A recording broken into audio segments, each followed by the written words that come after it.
por si alguno quiere participar. De todas maneras, me va a aparecer en el icono acá, el icono en la parte superior derecha, quién está levantando la mano, por si tienen alguna duda. Excelente. ¿Se me escucha bien? Excelente.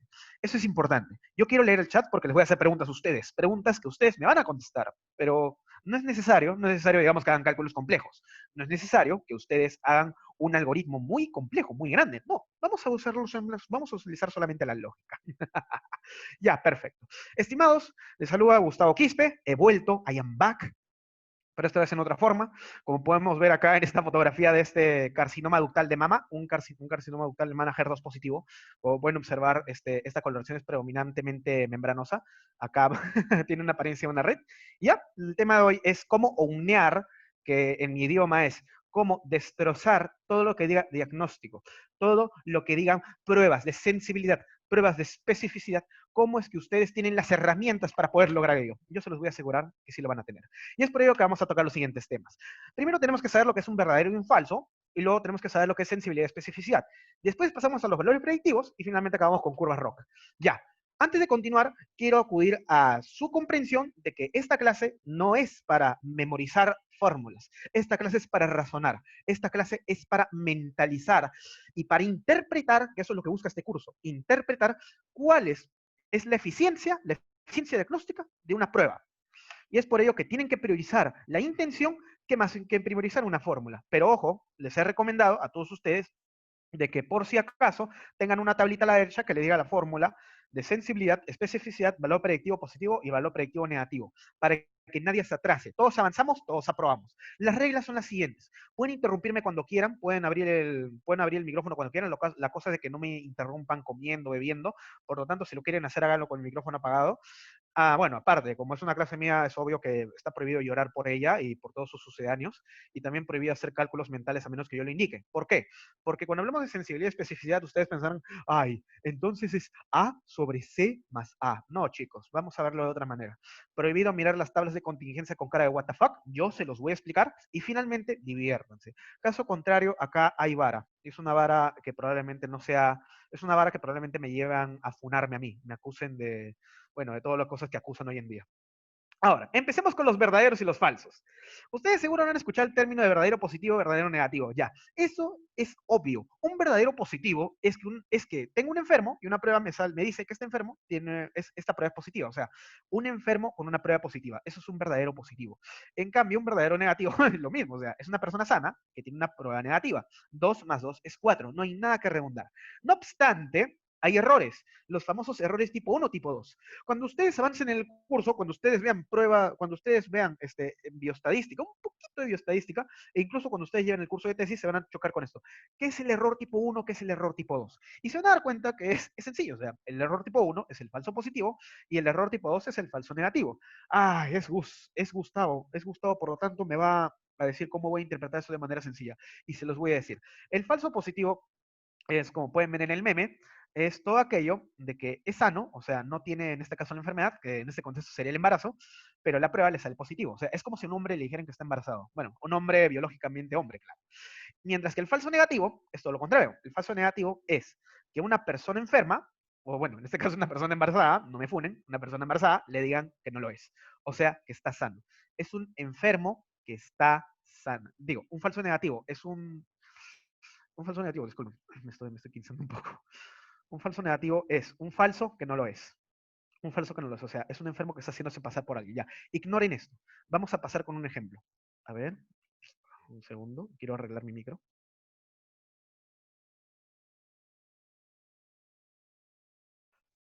Ya, muy bien. La cosa es la siguiente. El error tipo 2 es cuando tengo un enfermo, pero me dicen que es sano.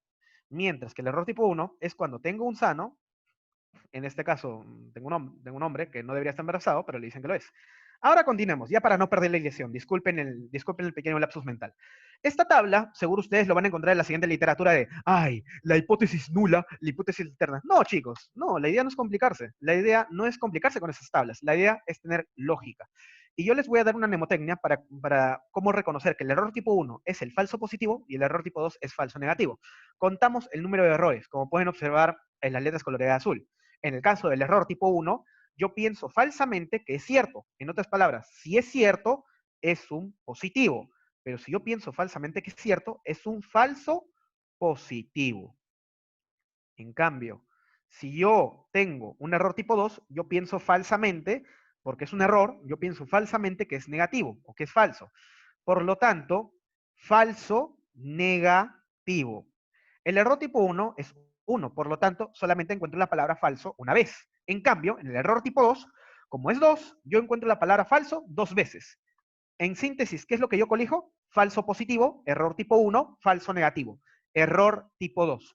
No has tenido que hacer ningún razonamiento lógico, ninguna mnemotecnia. Lo único que tienes que saber es contar. Ahora, les voy a poner un ejemplo. Chicos, no se asusten, no se asusten, no vean todo, solamente miren mi cursor. Confirmen por el chat que pueden ver mi cursor. Yo no quiero que se confundan, yo quiero que me sigan. ¿Ven mi cursor? O sea, el mouse. Excelente, ya. Ahora, les voy a dar el siguiente ejemplo. Solamente vean las letras negras, no vean todo. Las letras negras dicen, en un laboratorio tengo una bacteria y quiero saber si es sensible o resistente a un antibiótico. Entonces definamos con que la bacteria es resistente si es que el test que detecta bacterias resistentes es positivo. En cambio, si el test que detecta bacterias resistentes sale negativo, la bacteria es sensible. ¿Se comprendió hasta ahí? Muy bien. Ahora, lo que yo hago es, tengo dos pruebas. Una prueba es el gol estándar, que según, que según el ATCC es la prueba de la microdilución. Es una prueba que me da un número, no es necesario saber qué significa, lo importante es saber que es resistente o sensible. Y tengo una prueba nueva, una prueba innovadora, una prueba que ustedes van a testear, llamado Epsilon Test. En otras palabras, es el arquetipo de que tengo una prueba de gol estándar, un test de referencia, que yo utilizo para comparar a una prueba nueva, una prueba que yo quiero sacar en el mercado. Y para poder sacar esas pruebas, yo tengo que comprobar que estos test nuevos tengan la misma eficacia que los Gold estándar, dado que los test nuevos son más baratos y son más fáciles de usar. La cuestión acá es la siguiente, el kit es, la prueba nueva me detecta mejor las bacterias, me detecta bacterias sensibles o resistentes, o sea, me los distingue bien a bacterias que resisten fármacos de bacterias que no resisten fármacos. Ahora vamos a pasar al cálculo de discrepancias, que en español significa control de calidad interno. Chicos, ignoren esta tabla, ignoren este cuadro, yo quiero apelar a su lógica. Acá se los he traducido. En control de calidad, esos términos de microbiología, no es necesario que se lo memoricen, solo quiero que cuajen una idea. En microbiología, en control de calidad, un error mayor es cuando una bacteria sensible, o sea, una bacteria que sale negativo, el test nuevo te dice que es resistente, o sea, sale positivo. Caja de comentarios. ¿Es error tipo 1 o error tipo 2?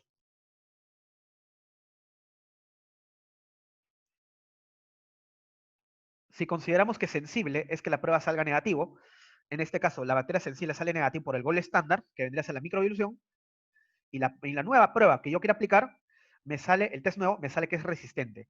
Escriban en la caja pública, de hecho me están escribiendo en la caja privada.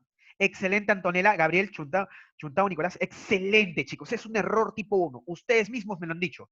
Ahora, en control de calidad, error muy mayor es cuando una bacteria resistente, mediante microdilución, acá pueden observar la foto, o sea, solamente de ejemplo, una bacteria resistente, pero el test nuevo, el test innovador, me dice que es sensible. Por lo tanto, ¿es un error tipo 1 o error tipo 2? Excelente, Katia, excelente, Olenka, excelente, Chuntao, excelente, Antonella, excelente. Ahora, quiero que ustedes usen su lógica. Ustedes no saben nada de control de calidad. ¿Por qué por qué es peor, por qué es error mayor y acá es error muy mayor? ¿Por qué el error muy mayor lo es? Lógica. ¿Por qué el error muy mayor es un error muy mayor? O sea, ¿por qué eso es más grave?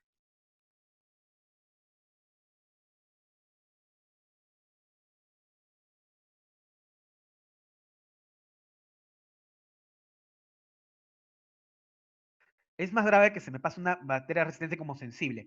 Ya, me están escribiendo en el chat privado. Ya, yo sugiero que me lo contesten en la caja de comentarios, de manera que todos podamos ver las ideas. Ya, aquí me dicen, es más grave que se me pase una bacteria resistente como sensible. Y está en lo correcto. Muy bien. El error tipo 2 es peor en esta situación, porque imaginen, tienen un paciente, están ustedes en clínica médica, ¿no? Ya, tienen un paciente de que lo tenemos en neumonía, tengo resistencia a la medicación, y en este caso este paciente no me responde los fármacos, pero el buen laboratorio me dice que es sensible, porque se le ocurrió comprar estas pruebas nuevas. Y se ha cometido un error muy mayor, porque si el laboratorio me insiste que es sensible, yo me voy a demorar en cambiarle la terapia, voy a demorar en darle beneficio a este paciente, voy a demorar en tratarlo. Es por ello que le decimos error muy mayor, porque es peor si se me pasa una bacteria resistente como sensible. La idea, chicos, para poder cerrarlo es la siguiente. El error tipo 1 es el falso positivo, y como habíamos visto en la mnemotecnia, el error tipo 1 solamente tiene un falso en su enunciado, yo pienso falsamente que es cierto, mientras que el error tipo 2 es el falso negativo, que vendría a ser que yo pienso falsamente que es falso. Tengo dos falsos, falso, negativo. Como puede ver en la imagen, reitero el ejemplo, en el falso positivo a un hombre le dicen que está embarazado, pero en el falso negativo a una mujer que ya está embarazada le dicen que no lo está. ¿Se entendió hasta ahí o puedo continuar? Las diapositivas se las voy a pasar por si desean más tarde redundar la idea. Estaré bastante atento a poder contestarles sus preguntas. Ahora vamos a pasar con sensibilidad y especificidad. Ya, seguro cuando ustedes llevaran matemáticas en la primaria, seguro escucharon este enunciado. El orden de los factores no altera el producto. Estimados, estamos en estadística. Esto no es matemática conmutativa. Esto es Cayetano. Por lo tanto, este enunciado es incorrecto. ¿Por qué? Se los voy a pasar a explicar. Porque la sensibilidad la definimos como la probabilidad de que un enfermo, o sea, una persona que yo sé, que yo tengo conocimiento pleno de que está enfermo, tenga un test positivo. Acá, cuando hablamos de sensibilidad y especificidad, yo voy a partir del paciente, yo no voy a partir del test. Acá yo ya sé, yo ya tengo el conocimiento divino de que el paciente o está enfermo o está sano. En cambio, si es que volteamos las palabras, si decimos chance de que un test positivo sea un enfermo, en otras palabras, yo comienzo del test y no comienzo del paciente, yo no sé si el paciente está enfermo o sano, ahí estamos hablando de valores predictivos. Eso lo vamos a ver más adelante. La idea que yo quiero que se queden ustedes es que cuando hablo de sensibilidad y especificidad, yo parto del paciente, de las características del paciente, y la probabilidad de que este paciente, que en este caso la sensibilidad es un paciente enfermo, tenga un test positivo. Recuerden lo que les dijo el doctor Pro. Cuando hablo de sensibilidad, yo voy a hablar de los enfermos, pero cuando yo hablo de especificidad, yo voy a hablar de los sanos. Las palabras del doctor Pro trascienden hasta ahora. Excelente, chicos. Continuemos. Le voy a poner el siguiente contexto. Ustedes viven en Miraflowers y un día normal en el Kennedy Park, o sea, este parque de acá, de hecho lo extraño bastante, acá hacía muchas campañas, sucede lo siguiente. Aparece una campaña de salud, donde es una campaña de screening, llamada Yo no me quedo en casa, porque bueno, o sea, estamos en tiempos de coronavirus y salir es básicamente no quedarse en casa. Y le hacemos un screening a los transeúntes que pasan por ahí de VIH-1, porque recuerden que el VIH-2 está por África, está muy lejos, o sea, está tan lejos como mis esperanzas con ella, mis esperanzas con ella están lejos ya. Y de repente pasan 10 personas y acuden a tomarse la prueba. Dado que es un screening, es una prueba rápida. O sea, cogen un piquetito y lo colocan en una tira. En una tira, ya. Y los resultados me salen lo siguiente. Imaginen este contexto. Sí me salen los resultados. De estas 10 personas que pasaron, uy, ¿qué es lo que sucedió acá? De estas 10 personas, donde yo no sé si estaban enfermos o sanos, estas 10 personas, 8 personas me salieron positivas y 2 personas me salieron negativas. Cuando hablamos de sensibilidad, mi pregunta es, ¿faltarán más enfermos? Porque cuando yo hablo de sensibilidad, voy a utilizar un verbo que lo voy a plasmar en la diapositiva de resumen, llamado atrapar. La sensibilidad, las pruebas sensibles buscan atrapar a todos los enfermos que puedan. ¿Cómo, Gustavo? Les voy a plantear el siguiente ejemplo. Imaginen que en realidad, estos 10 pacientes, quiero que se pongan este ejemplo, estos 10 pacientes que acudieron a la campaña, todos son enfermos. Todos estos 10 pacientes tienen VIH. No obstante, la prueba me ha detectado que de estos 10 pacientes enfermos, que por algún motivo sé que están enfermos, ya sea por divinidad, ya sea por, no sé, por intuición, no sé, o sea, imaginen que este es el gol estándar, imaginen que todos estos 10 pacientes enfermos, la prueba, o sea, la prueba rápida, me dice que solamente 8 de estos 10 están enfermos. ¿Qué quiere decir esto, Gustavo?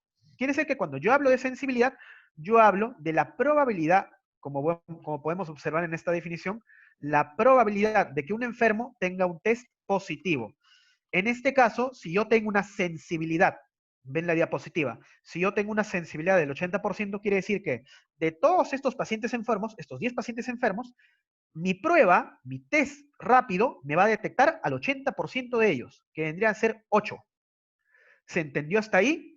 Esto es muy importante que comprendan, porque ¿por qué les puse este ejemplo? ¿Por qué puse primero de que la realidad de que todos los pacientes son enfermos? Porque cuando hablo de sensibilidad solo trabajo con los enfermos y se van a dar cuenta de que la prueba rápida de VIH me trata de ubicar a todos los enfermos que pueda, ¿Por qué, Gustavo? Porque en la vida real yo no sé, ojo, en la vida real esto no existe. En la vida real yo no sé quién está enfermo o quién está sano. En la vida real tengo que atrapar a todos los enfermos que pueda. ¿Y cómo lo hago? Con una prueba sensible. ¿Qué es lo que sucedería si se me escapan estos pacientes? ¿Qué sucedería con estos dos pacientes? ¿Qué pasa si mi prueba no es lo suficientemente sensible? Si mi prueba no es sensible, entonces van a faltar pacientes que se pueden beneficiar de un tratamiento. Una de las entidades que hablan con los pacientes con VIH es la meningitis por criptococo, que es mortal.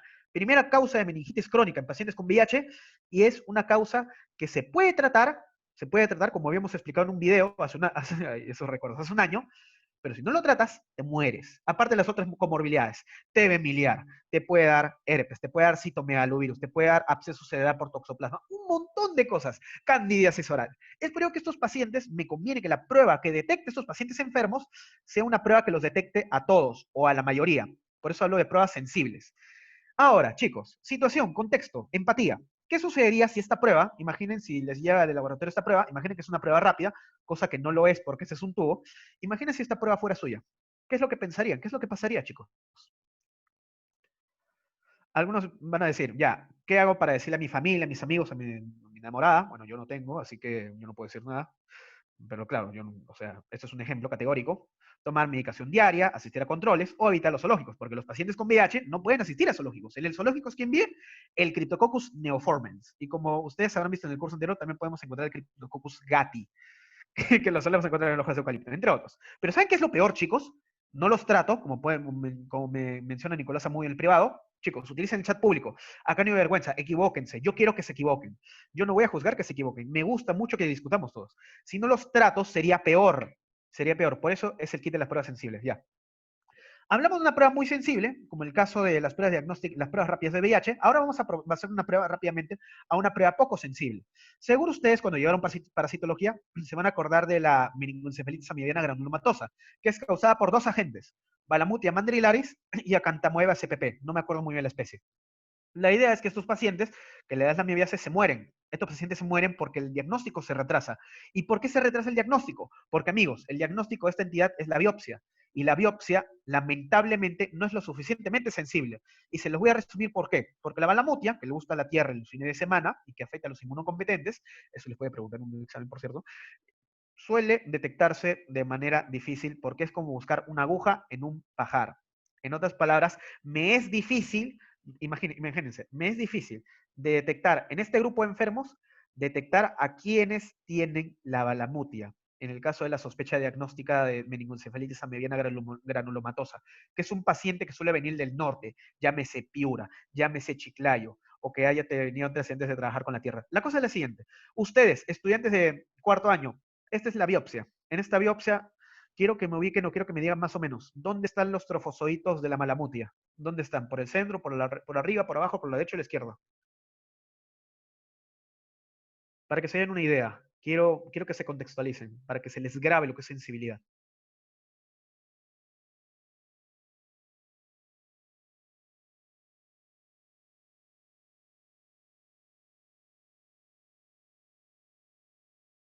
Marco superior derecho, no. Estos son leucocitos. Estos son leucocitos. Ya, para no atrasarlo, miren la flecha. Quiero que vean, quiero que sean todos testigos de mi genialidad. Acá hay uno, acá estaba buscando a Waldo, y acá hay otro. Dos trofozoitos en toda la biopsia punch. Para que se hagan una idea, el trofozoito viene en 20 micras y el diámetro de la biopsia punch promedio es 3000. Es una sensibilidad muy pobre, por eso estos pacientes se mueren, porque es muy difícil con la prueba para detectar la balamutia, que en este caso es la biopsia, es muy difícil encontrar al bicho, como pueden observar en las flechas. Un ejemplo de baja sensibilidad. En síntesis, y yo les había dicho al inicio, cuando pensemos en sensibilidad, pensemos en el verbo atrapar, como este desgraciado de acá. La idea de una prueba sensible es que busque atrapar a todos los enfermos o los infectados, o los impostores, para los que juegan Among Us, todos los impostores.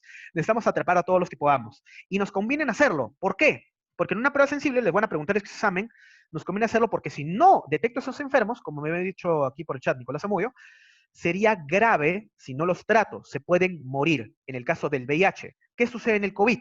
Ustedes saben que en el COVID hay pacientes asintomáticos, hay pacientes que pueden estar escuchándome, acá en estos momentos pueden estar escuchándome, pero si es que están con su familia, pueden contagiar a su familia, porque no saben que tienen la enfermedad, no tienen los síntomas. Ese es el problema del COVID, no son los sintomáticos, son los asintomáticos.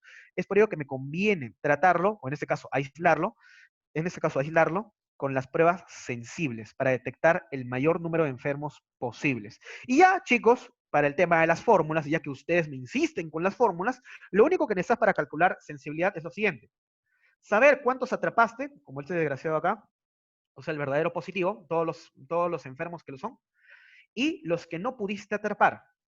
En otras palabras, como podemos ver en el ejemplo que les puse al inicio, en el ejemplo del screen con VIH, estos dos, los que no pudiste atrapar, porque acá todos son enfermos, pero tu prueba rápida solamente me ha detectado a 8. Y estos dos vendrían a ser, ¿qué cosa? Falsos negativos. Es por eso que la fórmula contempla A sobre A más C. Es bastante simple. No necesitas ninguna ciencia para memorizarte las fórmulas, solamente es lógica.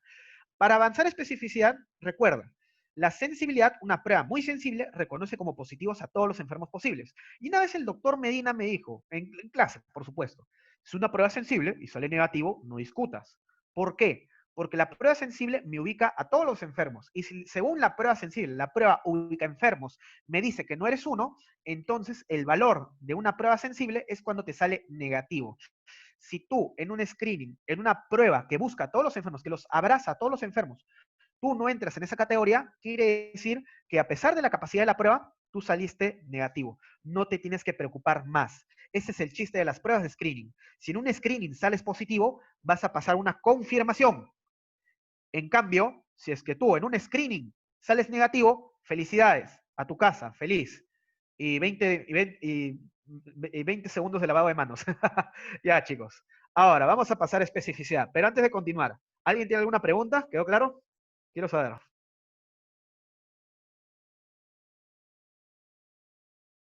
Acá me escribe Mauricio Orozco, la confirmación de un screening será con una prueba específica. Excelente, muy bien. Lo vamos a ver en estas diapositivas. ¿Alguien tiene alguna otra pregunta? ¿Le quedó claro? Si algo no quedó claro, yo puedo retroceder. El ejemplo del VIH, si quieren también explico el ejemplo de baja sensibilidad de la biopsia, como ustedes gusten.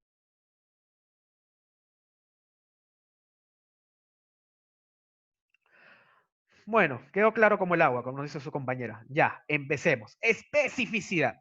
Ahora, cuando hablamos de especificidad, espera, pero si no es lo suficientemente sensible ahí, salgan ya, ese es ya, chicos, nosotros hemos visto el caso que una prueba sea muy sensible, pero si una prueba es poco sensible, el problema es que vas a perder enfermos. Si una prueba fuera poco sensible, por ejemplo, en este ejemplo, si una prueba fuera poco sensible, en lugar de detectarme 8 enfermos de los 10, me va a detectar a 2, a 4. Voy a perder personas enfermas que se pueden beneficiar de un tratamiento. Ahí es cuando vamos al extremo contrario, las pruebas poco sensibles. Voy a perder enfermos que yo puedo tratar. Espero que haya quedado claro. Muy bien. Ahora pasemos a especificidad. Cuando hablamos de especificidad, una pausa para que nuestros compañeros se actualicen ya. Cuando hablamos de especificidad, la cosa no va hacia los enfermos. Recuerden lo que dijo el doctor Pro, la cosa va hacia los sanos. Por lo tanto, si yo parto de un paciente que inicialmente o mediante pruebas de gol estándar sé que está sano, quiere decir que ahora voy a probar, voy a poner a prueba al test diagnóstico y yo voy a buscar que este paciente, de que esté sano, tenga test negativo. La probabilidad de que un sano tenga test negativo. Esa es la definición de especificidad. En cambio, como habíamos mencionado al inicio de la clase, este enunciado, en el orden de los factores no altera el producto, no aplica para estadística. Porque si yo cambio el orden de las palabras, la probabilidad de que un test negativo sea un sano, ya no estamos hablando de especificidad, ya estamos hablando de valor predictivo negativo, que vamos a ver más adelante. Lo único que quiero que se meten en la cabeza es que cuando hablo de especificidad es la probabilidad de que un sano, que yo sé que está sano, tenga un test negativo. Es por eso que también les puse este esquema, paciente a test. Acá me ponen una pregunta, ¿se prefiere una prueba muy sensible en enfermedades tipo infecciosas, no? Ya, depende de la enfermedad. Si es, por ejemplo, no todas las enfermedades infecciosas, por ejemplo, no todas las enfermedades infecciosas se hacen screening. Por ejemplo, yo opino de que el 50, la mitad de todos ustedes, yo apuesto que la mitad de todos los que me están escuchando tienen toxoplasma o tienen anticuerpos IgG contra toxoplasma. Así es de prevalente es, chicos, el toxoplasma. ¿Pero es importante clínicamente? ¿Sí o no? No, a menos que seas inmunosuprimido. Es por eso que tienen que utilizar su juicio clínico, su raciocinio, para determinar si vale la pena o no aplicar una prueba sensible a determinada enfermedad infecciosa. Porque imagínense, no estamos entonces hablando de pacientes que yo debo tratar, sino pacientes que yo estoy tratando y no deberían recibir tratamiento. Porque amigos, el tratamiento del toxoplasma es con antagonistas del folato. ¿Y saben cuál es una de sus causas o cuál es uno de sus efectos adversos? La anemia. Por eso, chicos, contexto clínico por encima de lo que escuchen de las fórmulas. Contexto clínico. Les puse el ejemplo del VIH porque es importante tratarlo. Es importante tratar a sus pacientes. Ya para no redundar, vamos a pasar el ejemplo de especificidad. La probabilidad de que un paciente que yo sé que está sano tenga un test negativo. ¿Cómo así, Gustavo? Les voy a poner el siguiente ejemplo. Y hago un llamado, ¿a quién? A todos los cardiólogos de la promo 2017. A ver, estimados, pregunta, lúzcanse un llamado a todos los cardiólogos. ¿Qué es esto? ¿Qué significa o si significa otra cosa? A ver, quiero saber, quiero verlos. Ustedes están llevando cardio, los de clínica médica. Y los que no están llevando, bueno, no importa, yo le voy a llevar un NFI. ¿Qué es esto? Sí. Excelente, acá me escriben por privado. Ya, acá me escriben por privado. No quiero decir la respuesta, quiero que los chicos lo comenten por público.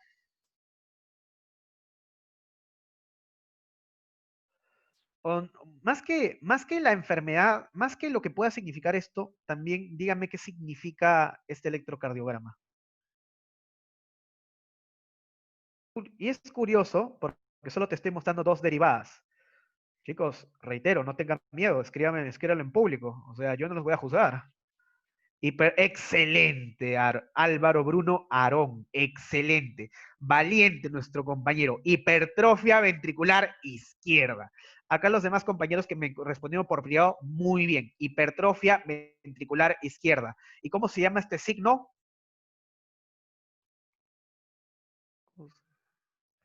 El signo de Sokolov, excelente Angie, excelente Álvaro, excelente, muy bien. Como pueden observar acá, el signo de Sokolov, que es contemplar la suma de la amplitud en B1, B5, en este caso del segmento QRS, y si tengo más de 35, ya tengo un criterio positivo. Eso es muy importante, chicos. Pero ahora les voy a hacer la siguiente pregunta. ¿Qué esperaría encontrar en un paciente sano? Eso es una pregunta un poco capciosa. Si tú, por ejemplo, el que me estás escuchando, tú, alumno, estudiante de 22 años, promedio, más o menos, tú, ¿qué esperarías encontrar en tu propio KG? ¿Esperarías encontrar esto o no?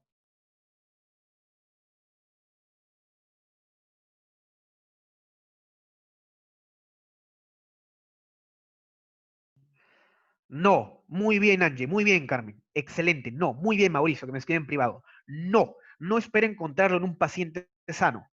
Ahora vamos a ver por qué. Estimados, cuando hablamos de hipertrofia ventricular izquierda, hablamos de encontrarlo mediante signos ecocardiográficos, bueno, electrocardiográficos.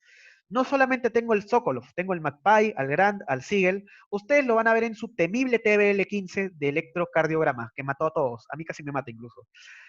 Y se ha demostrado, en la lectura está, de que ningún criterio es superior al otro. Puedes usar el Sokolov, puedes usar el Grand si quieres lucirte, pero te conviene más el Sokolov. O sea, eso es lo que usan todos. Te van a entender mejor si utilizas el Sokolov. Ya. Eso es respecto al electrocardiograma.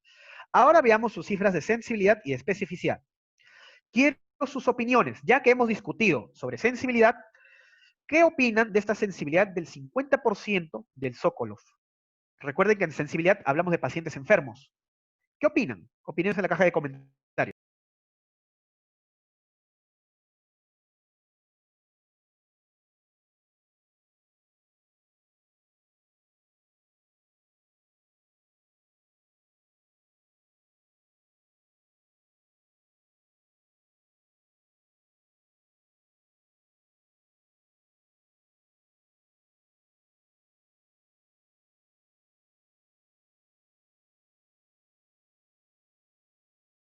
Ya, muy bien. Disculpe, estaba con el micrófono apagado. Si me sale positivo, ¿puedo estar seguro de que es un enfermo?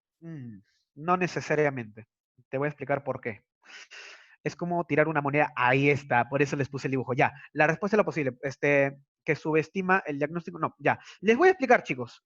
Cuando hablo de una sensibilidad del 50%, recuerden de que esta prueba de todos los enfermos solamente me va a guiar a la mitad. Si me sale positivo, ¿puedo estar seguro de que es un enfermo? No, no puedo estar seguro. ¿Saben por qué? Porque una sensibilidad del 50% quiere decir que de 10 pacientes que tienen HBI, el EKG solo me va a detectar a 5. Y esa es una probabilidad equivalente a tirar una moneda al aire, o sea, es como si nunca hubieras hecho el EKG, o es una probabilidad equivalente a sacar los pétalos de una rosa diciendo, ella me ama, ella no me ama, ella me ama, ella no me ama. Bueno, en este caso me salió, ella no me ama, pero ya, así es la vida. La cuestión es la siguiente, el EKG tiene una pobre sensibilidad. Tú no puedes usar el EKG para detectar enfermos, no puedes. También tienes que basarte, por supuesto, en clínica. También tienes que basarte en sospecha clínica. No todo en la vida es el EKG. Por eso no utilizamos el EKG, sino utilizamos otros parámetros que ustedes en cardio saben muy bien cuáles. En cambio, la especificidad, el EKG se luce. El EKG tiene una excelente especificidad, 90%. ¿Qué significa especificidad? Voy a explicarlo con el siguiente ejemplo. Imaginen que yo con mi magia, dado que yo también soy mago, yo con mi magia yo los invoco a 10 de ustedes, los invoco a mi cuarto. Ya. Y yo sé que ustedes están sanos, claro. O sea, dudo que algunos de ustedes tengan alguna enfermedad congénita asociada al corazón. Ya. Todos ustedes 10 están sanos. Y yo les paso un EKG.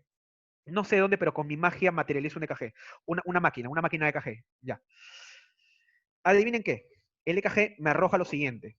El EKG me arroja de que los 10 que acabo de invocar a mi casa, solamente uno está enfermo. Uy, ¿qué significa eso, Gustavo? Voy a comentarles de una manera más sencilla. Si yo ya sé de inicio que tengo 10 sanos, o sea, este es el gol estándar o la realidad, algo que yo difícilmente puedo acceder sin una prueba diagnóstica de gol estándar, como el caso de con ya estudios más profundos, como ustedes pueden ver el algoritmo de hipertrofia ventricular izquierda, yo ya sé que estos están sanos, pero la prueba, en este caso el EKG, tiene alta sensibilidad porque me busca o me reconoce, este es el verbo que quiero que se memorice, me reconoce a todos los sanos que pueda. Esa es la idea de la sensibilidad. La sensibilidad, lo más importante, la especificidad, esa es la idea de la especificidad. La idea de la especificidad es que me reconozca a los sanos, a todos los sanos que pueda. En cambio, acá me reconoce un enfermo cuando no lo es, porque recuerden que esta es la realidad, pero según el EKG, esta es la realidad del EKG. Me reconoce a la mayoría de los sanos. Especificidad del 90%. Eso es muy importante. ¿Por qué? Porque cuando yo hablo de reconocer sanos, como podemos ver en el siguiente ejemplo, me conviene, dado que la enfermedad, si yo la trato, esta enfermedad tiene efectos secundarios. Es un balance riesgo-beneficio. Y algunas terapias son dañinas para el paciente. ¿A qué me refiero con ello? Ya. Cuando hablamos de especificidad, para poder redundar la idea, es que reconoce a todos los sanos. Miren este meme, o sea, es el duende verde, mírenlo, mírenlo, el duende verde. Espera, Peter, soy yo. Reconocer que es sano. Eso es lo que busca la especificidad. Trabajo con los sanos y busca reconocer a la mayor cantidad de ellos. Mientras más específico es, menos me voy a equivocar. Pero ¿qué sucede, estimados? Quiero saber esto. ¿Qué sucede si es que una persona sana, en otras palabras, una persona que no tiene hipertrofia ventricular izquierda, o pongamos un ejemplo diferente. ¿Qué pasa si tengo 10 pacientes que no tienen cáncer, pero una prueba me detecta que uno de ellos sí lo tiene? Sería grave, porque estoy pensando que un sano está enfermo, y a los enfermos los tratas, sobre todo si tienen metástasis. Las quimioterapias, ¿qué es lo que te hacen? Te vuelven calvo, te dan vómitos, te hacen bajar de peso, te hacen todo. Es muy dañino. En este caso es el remedio peor que la enfermedad. Ahí viene a tallar la especificidad. La especificidad me conviene porque las consecuencias son graves si trato a alguien sano como enfermo. También para el COVID. Imagínense, si alguno de ustedes que me está escuchando, yo le digo, yo lo señalo, por ejemplo, a Mauricio. A Mauricio lo señalo, le digo, Mauricio, tú tienes COVID severo, hospitalícenlo. Y a Mauricio lo llevan en contra de su voluntad al hospital. Entonces Mauricio, que es sano, va a terminar contagiándose, porque nunca se enfermó, nunca fue COVID. Pero gracias a mi decisión, gracias a mi pobre especificidad, gracias a mi pobre capacidad de distinguir que él es sano, en verdad, lo mandé al hospital, injustamente. Y ese es el hospital donde se va a contagiar. Ya, ahí Chuntao nos está escribiendo, es bueno que salga positivo. Ya, muy bien, eso lo vamos a ver en la siguiente diapositiva. Me has leído la mente, pero todo a su tiempo. Ahora vamos a ver la tabla de contingencia. Yo no me gusta trabajar con las tablas, por eso yo les puse las reglas. No lean las tablas, lo importante es razonar. Y cuando hablas de especificidad, trabajas con todos los que reconoces como sanos, o sea, los verdaderos negativos, y también con los que no reconoces como sanos, o sea, los falsos positivos. En otras palabras, trabajas tanto con todos los pacientes que el EKG te dicen que son sanos, o sea, el EKG te sale negativo para todos ellos, y trabajas también con la persona que es sana, ojo, esta persona es sana, pero el EKG dice que es enferma. Muy bien. Y en este caso ya estamos hablando en el numerador tenemos a todos los negativos, o sea, todos los sanos, al D, sobre B más D. La fórmula tiene explicación. ¿Quedó claro, chicos? Puedo volver a repetir. Voy a, voy a cerrar la idea con la siguiente diapositiva. Una prueba muy específica reconoce como negativo a todos los sanos posibles. Eso es muy importante. Las famosas pruebas confirmatorias. Ahí me decía su compañero, creo que Mauricio me decía, las famosas pruebas confirmatorias. Y una vez el doctor Medina, cuando estaba en EFIS, creo, o creo que estaba cuando estaba en cardio, una vez dijo esto. Eso fue lo que dijo, lo que dijo el EKG. Si es específico y sale positivo, no discutas. ¿Por qué? Porque las pruebas específicas, su especialidad es buscar a los sanos. En otras palabras, la especialidad de la prueba específica es dar negativo. Es dar negativo. Pero si en una de ellas me sale que es positivo, eso se debe investigar. Investigar. Su mismo nombre lo dice, es específico. Si una prueba específica o confirmatoria, que también podemos considerarlo con el mismo verbo, me dice que es positivo, entonces no discutas. Ejemplos de pruebas específicas, en el caso del VIH, el Western Blot, que es la prueba que te hacen si es que en un chequeo, si es que en un screening de VIH, en la tira, saliste positivo. Ahí, para confirmar la enfermedad, tú lo que haces es aplicar un Western Blot. ¿Y qué es lo que hace el Western Blot? El Western Blot lo que trata de hacer es determinar si tú eres sano. Si el Western Blot, que es una prueba muy específica, dice que no eres sano, te salaste. Tienes VIH. ¿Quedó claro? Solo trabajas en la especificidad con los sanos. Y eso es importante porque el ejemplo de las crónicas del COVID que les voy a mostrar para valores predictivos, vamos a utilizar sensibilidad y especificidad. Ahora voy a continuar. Si es que tienen alguna duda, alguna pregunta, me la pueden hacer llegar. Vamos a trabajar este ejemplo. Todos ustedes llevaron semiología, o bueno, una pseudo-semiología virtual. Ay, no, eso fue muy triste ya. Imaginemos que ustedes llevaron semiología presencial. Ya acá me escriben. Entonces es una prueba específica, la probabilidad de que me salgan falsos positivos es mínimo. Claro, esa es la idea, porque si ustedes miran la fórmula, miren la fórmula.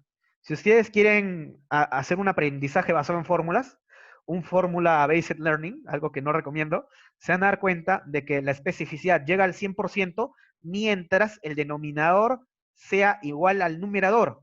¿Y qué es lo que hace al denominador distinto del numerador? El B. ¿Qué es el B? Los falsos positivos. Su razonamiento es correcto. Una prueba muy específica, la probabilidad que me salgan falsos positivos es mínimo, llega al mínimo, incluso al 100%, si es que no hay falsos positivos.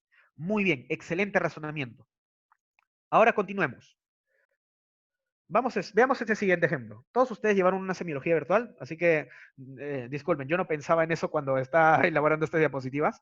A veces pasa, así como ella se olvidó de mí, a veces uno tiene que desviar su mente en otras cosas. Y lo que sucedió es lo siguiente. Esto es un estudio de verdad. Este estudio lo que investiga es determinar si los signos meningios tienen una eficacia diagnóstica o una precisión diagnóstica para detectar meningitis. ¿Qué es lo que se hizo en este estudio? Simple.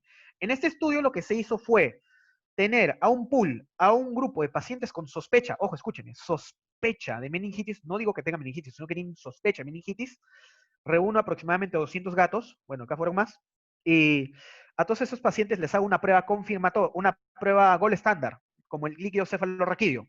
Las características del líquido cefalorraquídeo, caso de meningitis, son características inflamatorias. De esta manera, con el gol estándar, yo clasifico de estos pacientes que tienen sospecha de meningitis a los pacientes positivos que tienen meningitis y a los pacientes negativos, los que no tienen meningitis. Ya sé cuántos pacientes son enfermos y son sanos. Y lo que se hizo después fue de que a estos pacientes, sabiendo cuáles son enfermos y cuáles son sanos, les hicieron los signos meningios, la rigidez de nuca, el Kernick y el Brodinski. ¿Cuáles fueron los resultados del estudio? Yo se los voy a resumir en la siguiente tabla. Estos fueron los resultados del estudio. Y a ellos sí quiero que saquen su calculadora o que vayan a Google, porque ahí sí quiero que se me calculen. Lo único que tiene que hacer es una división, nada más. Una división. No tienen que hacer, bueno, una división y una suma en realidad. Una división y una suma, con las fórmulas que tienen ustedes o con el razonamiento que han ganado de mí. Quiero que me calculen, en el caso de la rigidez de nuca, la sensibilidad y la especificidad. Recuerden, este es un soplo, de que cuando hablo de especificidad, de sensibilidad, yo solo trabajo con los enfermos. Pero cuando hablo de especificidad, específico, cuando hablo de especificidad, yo hablo con los sanos. Y recuerden que en este estudio, para clasificar enfermo y sano, he usado el líquido cefalorraquídeo o mi gol estándar. Estos es los positivos, todos los que tienen meningitis, y todos los negativos, todos los que no tienen meningitis. Hágame el cálculo. ¿Cuánto sale de la sensibilidad en el caso de la rigidez de nuca? De este paso quiero que se aprendan, con este ejercicio también quiero que aprendan otra lección. ¿Cuál es la sensibilidad?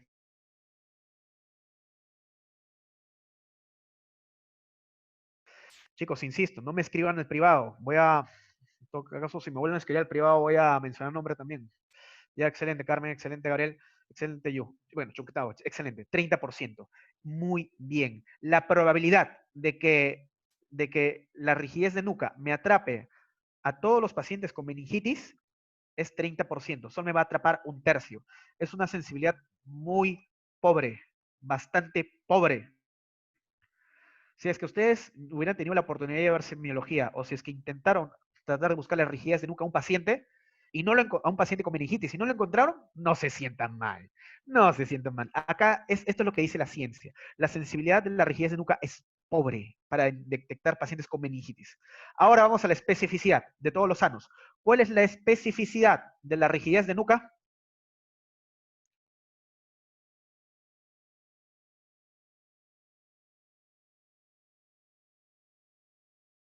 No, yo creo que es mucho más.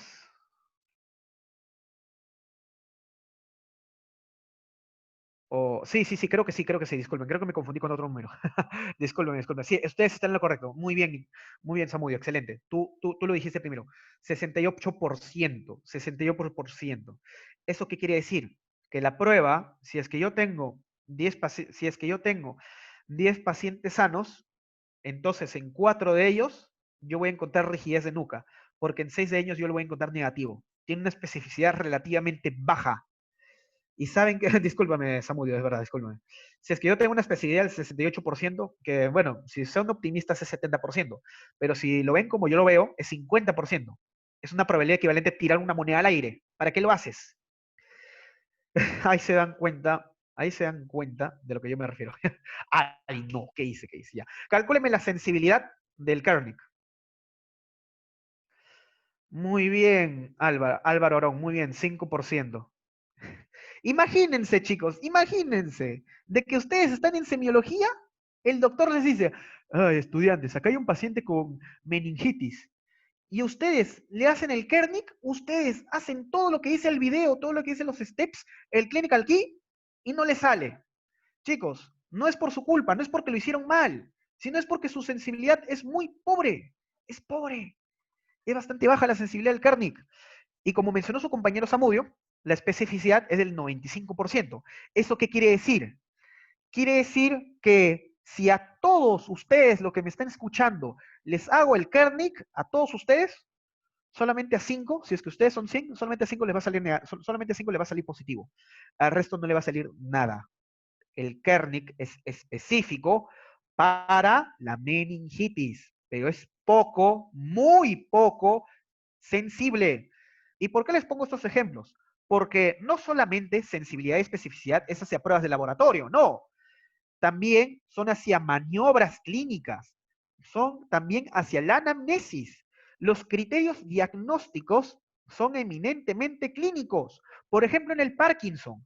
En el Parkinson, los criterios, según el Banco de Cerebros de Reino Unido, es bradicinesia, rigidez, temblor en reposo. Ningún laboratorio, pura clínica, pura exploración.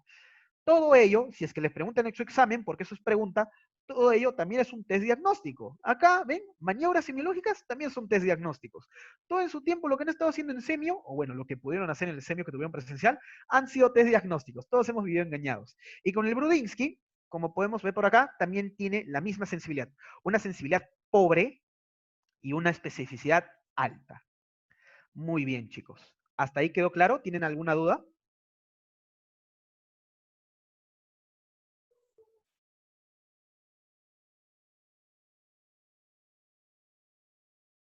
¿Alguna pregunta? ¿Algún cuestionamiento? Porque para valores predictivos necesito que comprendan estos temas muy bien. Que con la sensibilidad yo trabajo a los enfermos y con la especificidad yo trabajo a los sanos. Ahora vamos a valores predictivos positivos. Ahí vamos a hacer un poco más tricky, porque ahí vamos a usar la vida real. ¿Saben cuál es la vida real? La vida real es esta. En los ejemplos anteriores, todo lo que les había mostrado era en base a suposiciones. ¿Se dan cuenta? De que, por ejemplo, en el caso del Parque Kennedy, el ejemplo de la sensibilidad, yo asumí que todos eran enfermos. Y en el caso del EKG, yo asumí que todos eran sanos. Pero en la vida real hay tanto enfermos como sanos. Y en la vida real, otra cosa triste, disculpen, ay Dios, en la vida real, tú no sabes cuál es cuál, tú no sabes cuál es enfermo, cuál es sano. Hay puros grises. Entonces, ¿qué es lo que haces, estimado? Estimada, ¿qué es lo que hacen? Si es que tú no sabes cuál es cuál, a diferencia del gol estándar, a diferencia del ejemplo de sensibilidad y especificidad, lo que haces es lo siguiente. Haces este procedimiento. Este procedimiento es lo que se hace el 100% de veces en la vida real. Tengo un pacientito nuevo, a este pacientito nuevo le hago una prueba, ya sea la prueba de VIH o ya sea la prueba de la AKG, pruebas diagnósticas, eso es lo clásico, le sumo también la historia clínica, la exploración, y luego de la prueba voy a tener una certeza, voy a tener una probabilidad. Y digo luego, es muy importante la palabra luego, porque la prueba me da resultados y de esos resultados, en el caso de la prueba me va a decir si es enfermo o es sano. Invertimos el orden. En la sensibilidad y especificidad yo trabajo con que los enfermos, el porcentaje de enfermos que son reconocidos, en el caso de la sensibilidad, y en el caso de la especificidad, el porcentaje de sanos que son reconocidos como sanos. Pero en la vida real, yo trabajo con pacientes donde yo no sé si están enfermos o sanos, y yo les aplico una prueba. Y acá yo hablo de pruebas donde yo comienzo por el test. Si el test me sale positivo, ¿cuál es la probabilidad de que un test positivo, medítenlo, cuál es la probabilidad de que un test positivo sea de un enfermo? Estimados, ¿esto cómo se llama? Valor predictivo positivo. Probabilidad a posteriori. ¿A posteriori de qué? De la prueba. Antes de continuar, vamos a hacer un poco de lógica geográfica. Acá están los United States, acá está Jerusalén, acá, por acá está España. Ven esta imagen en una biopsia de un paciente neumológico. No me quiero mandar a la clínica. ¿Qué es esto? Es que en la caja de comentarios.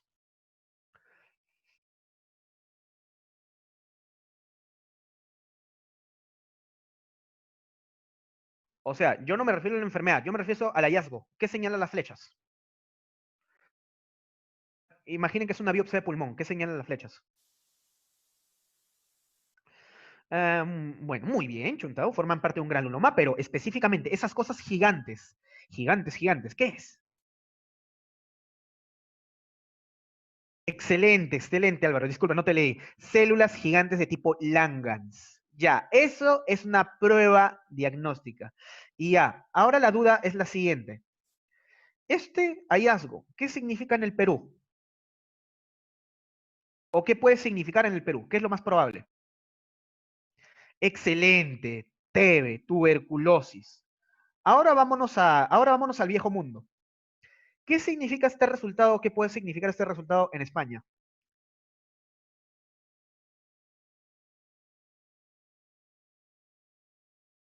Excelente, Gabriel. Muy bien. Sarcoidosis.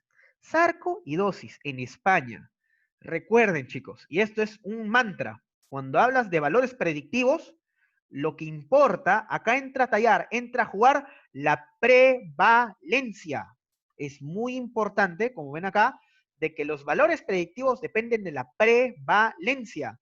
Y si quieren que se los ilustre con un ejemplo más elaborado, vamos a ver las crónicas del COVID, que se los he preparado para todos ustedes. Valores predictivos, COVID crónicas.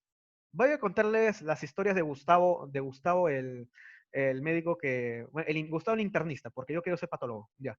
Un día Gustavo el internista va, en el acto 1, memorícenlo, acto 1, Gustavo va a tener el COVID-19 en el Johns Hopkins Hospital, a la de UCI. Escúcheme bien, una UCI. Y Gustavo calcula, ya sea por el Brescia Score, ya sea por algunos gol estándar o ya sea por presunción clínica, Gustavo calcula que en UCI el 90% de los pacientes están enfermos, o sea, tienen COVID. ¿Hasta ahí todo claros? Ahora vamos al acto 2. Gustavo va a tener el COVID, las aventuras de Gustavo el internista, va a tener el COVID en su distrito, o sea, por San Borja, por ahí. Y calcula de que el 10% de todos los pacientes o todos los vecinos están enfermos. ¿Las prevalencias son diferentes, sí o no? Sí, son diferentes. En UCI la prevalencia es del 90% y en el distrito, acá por San Borja, la prevalencia es del 10%. ¿Cuál es el problema? El problema es que Gustavo no solo es internista, también es patólogo y es muy terco y decía hacerle PCR, bueno, PCR-RT a todos. Malgasta su plata, como el hijo pródigo, o sea, bueno, o sea, malgasta su plata, o sea, lo echa todo a perder, así como echó a perder sus esperanzas con ella, y decide utilizar una prueba de PCR llamada PCR de Gustavo, estandarizada por él, con una sensibilidad del 70% y una especificidad del 95%. Hasta ahí todo claro. Acto 1, alta prevalencia. Acto 2, baja prevalencia. Vámonos al acto 1, al acto de alta prevalencia. Gustavo va a tener el COVID en el Johns Hopkins Hospital y calcula que el 90% de pacientes están enfermos. Pero como Gustavo les hace PCR, la idea de Gustavo es que Gustavo, ¿qué es lo que quiere? Gustavo quiere probar su PCR, quiere probar su test diagnóstico. Es por ello que de los 90 enfermos, de los 90 pacientes donde yo tengo la certeza que son enfermos, mi prueba solo me va a detectar al 70% de ellos. ¿Cuánto es?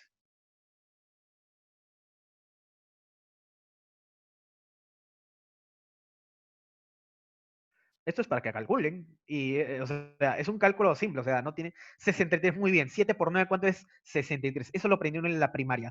Muy bien.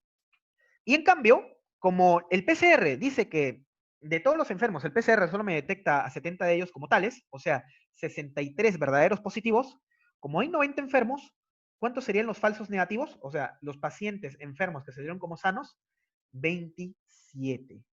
27. 27 más 73, ¿cuánto es? 90. Acá tengo ya los 90 enfermos. Eso es un punto.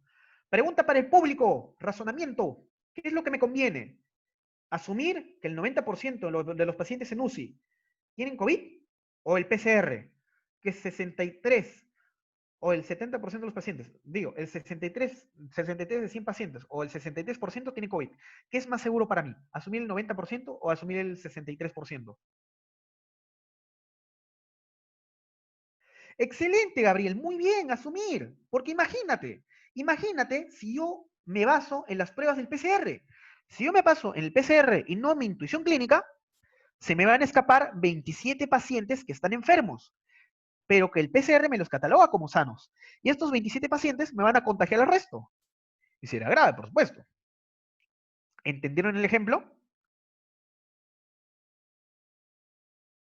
Muy bien, chicos, vamos a avanzar. Ahora vamos a completar el panorama.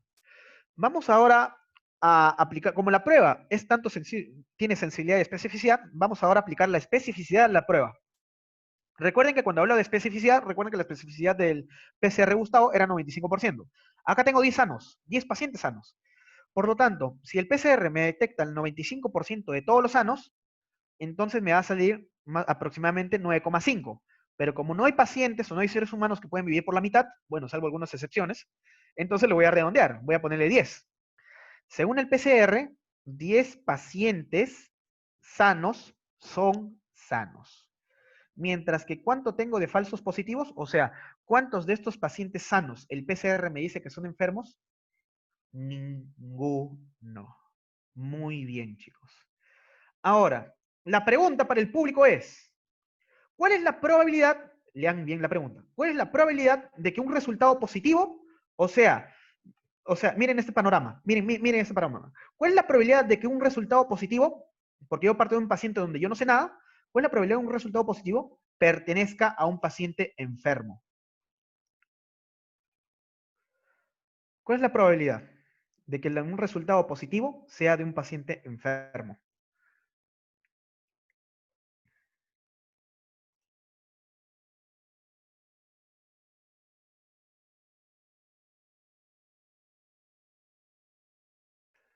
Yo les voy a ayudar. Para este primer ejemplo, yo les voy a ayudar.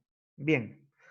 Partamos de lo siguiente. Como yo cuento enfermos y sanos, en todo caso, lo que me interesa, en todo caso, es cuál es la probabilidad de que un resultado positivo sea un enfermo. Entonces, ¿cuál es mi denominador? Los resultados positivos. ¿Qué significa eso? Que yo voy a contabilizar los resultados positivos de todos los pacientes enfermos y los resultados positivos de todos los pacientes sanos. ¿Cuál es la probabilidad de que un resultado positivo? En otro caso, mi denominador, ¿cuánto es? 60 más 63 más 0. Todos los positivos. Cuando ustedes revisen su tablita de fórmulas, así lo van a encontrar. Todos los positivos. Y luego, en el numerador, ¿cuál es la probabilidad de que un resultado positivo sea un enfermo? Entonces voy a ubicar en el numerador a todos los verdaderos positivos, o sea, a todos los enfermos. ¿Cuánto sería 63 sobre 63? Acá una de sus compañeras me escribió la respuesta correcta por privado. ¿Alguno quiere escribir la respuesta por chat?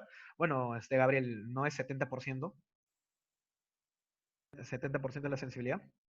Excelente, Katia. Excelente, Mauricio. 100%. Y es lógico, chicos. Es bastante lógico. ¿Por qué? ¿Por qué les comento esto? Es bastante lógico porque si yo tengo un ala llena de pacientes COVID, o sea, mi prevalencia de COVID en UCI es muy alta, yo espero de que mi prueba, en caso de salir positiva, sea de un paciente COVID. Eso es el valor predictivo positivo. La probabilidad, como podemos ver en el siguiente esquema, la probabilidad de que un test positivo sea de un enfermo. Yo ya no parto del paciente. Yo no sé si el paciente está enfermo o está sano. Yo no lo sé. Yo parto de los resultados de la prueba, que es lo que ocurre en la práctica clínica. Utilizas pruebas diagnósticas para acercarte a un diagnóstico o para alejarte de un diagnóstico. En este caso del test, si el test te sale positivo, si el PCR te sale positivo en una ala llena de pacientes COVID, tú esperas que en caso de salir positivo, el paciente esté enfermo. Y no significa, como habíamos visto en el caso de la sensibilidad, no significa la probabilidad de que un enfermo tenga un test positivo. Eso es lo inverso, eso ya lo vimos en sensibilidad. Eso es cuando tú sabías de que el paciente efectivamente estaba enfermo. ¿Quién te necesita tablas de contingencia? ¿Quién necesita tanto cálculo? ¿Quién necesita esto de la hipótesis nula, la hipótesis alterna? No, chicos, ustedes saben, solamente que hay que ordenar un poco las ideas. No se pongan SAT como Pepe la Rana, y no entiendo hasta ahora, hasta el día de hoy, no entiendo por qué Pepe la Rana es considerado un símbolo de odio. O sea, ¿qué de odio le viene a esto? ¿Qué de odio le viene a esto, chicos? Millennials, ya, muy bueno. Muy bien, vamos a ver ahora valor predictivo negativo. ¿Pero alguien tiene alguna duda?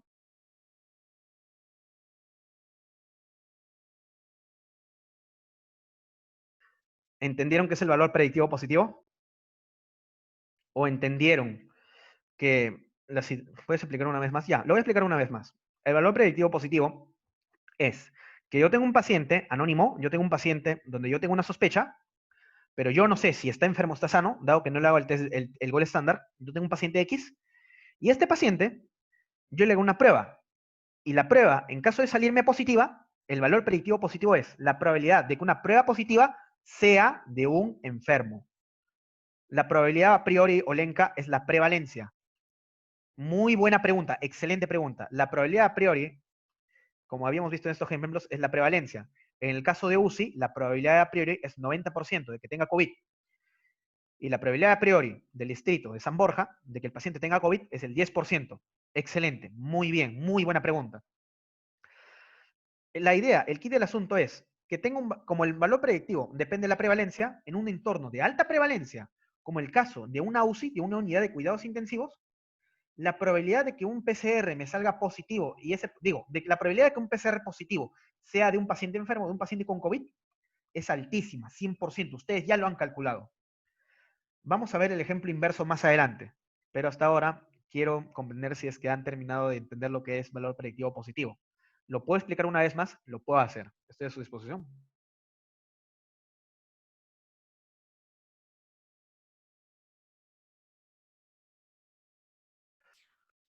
¿Sigo? Excelente, muy bien. Ahora vamos a pasar al valor predictivo negativo. ¿Se acuerdan del acto 2? ¿Se acuerdan cuando les dije que Gustavo el internista no solo fue UCI? Gustavo el internista también fue a atender en su distrito. Y en su distrito, a diferencia de la UCI, la prevalencia es del 10%, no es del 90%. En un distrito, en un distrito relativamente de clase media como San Borja, ustedes se dan cuenta de que es menos probable encontrar pacientes que tengan coronavirus, ya sea por las medidas de aislamiento, ya sea por las condiciones de vida. Entonces, ¿qué es lo que yo hago acá? Ya tengo mi probabilidad a priori, que es la prevalencia, como muy bien había mencionado su compañera. Ahora lo que yo hago es, como soy terco, o sea, como Gustavo es terco, le gustaba el ejemplo, yo también soy terco, les aplico el PCR a todos estos pacientes, todos. Y este PCR tiene una sensibilidad del 70% y una especificidad del 95%. Pero ¿qué es lo que hago acá? Como yo quiero analizar la especificidad, vamos a ver ahora por qué. Como yo quiero analizar la especificidad, voy a trabajar con los sanos. Si el 10% de los pacientes están enfermos, ¿cuál es el porcentaje de los pacientes sanos? 90%. Por lo tanto, tengo 90 sanos. Y yo voy a aplicar esta prueba de una sensibilidad, de una especificidad del 95%. ¿Cuánto me sale? Caja de comentarios. Coméntenlo.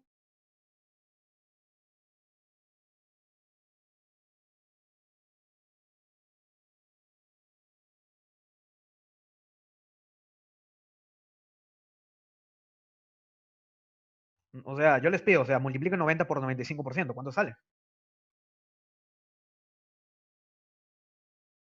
Ya, muy bien, chicos. No fue una tarea muy difícil. Yo les pregunté. Pero recuerden muy bien que la especificidad trata de buscar a los sanos. Esta prueba de todos estos sanos, que yo asumí que lo son debido a intuición clínica, la especificidad lo que hace es ubicar el porcentaje de todos esos sanos, de manera que aquí me sale 95%, en este caso del PCR, yo detecto el 95% de los sanos y el PCR me dice que 86 personas son sanas, pero me dice que 4 personas son enfermas, o sea, son falsos positivos. 86 más 4, ¿cuánto es? 90. Ya completo el universo. Ahora mi pregunta es, pregunta para el público, y lean muy bien la pregunta, porque la pregunta está con el orden adecuado, está con el orden correcto. ¿La PCR identifica bien a los sanos?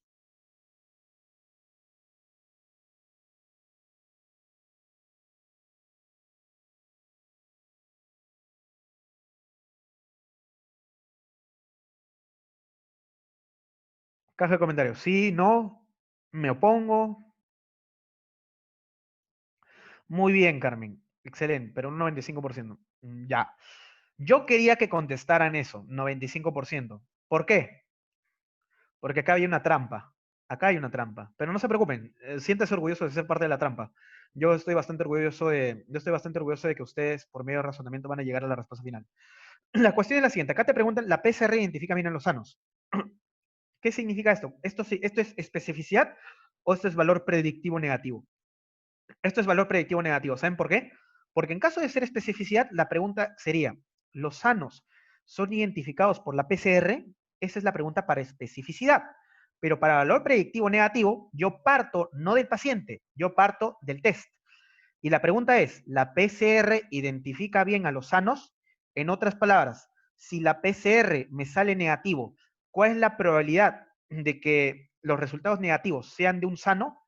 A eso, amigos, ¿cómo les llamo? Valor predictivo negativo. Excelente.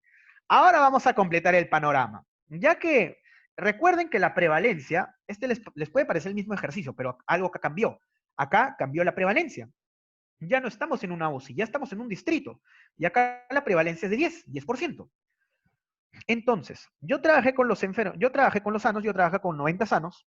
Ahora voy a trabajar con los enfermos. En este caso son 10. 10 enfermos.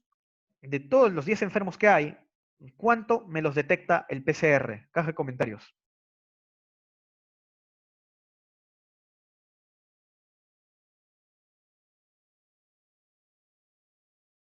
¿Cuántos pacientes enfermos me los detecta el PCR? 7. Muy bien. Muy bien, 7 de cada 10. Excelente. Muy bien, Janet. Muy bien, Antonella, que me escriben en privado. Muy bien, Blanca. Muy bien a todos. Muy bien, excelente. Ya. Ahora, partamos del siguiente punto.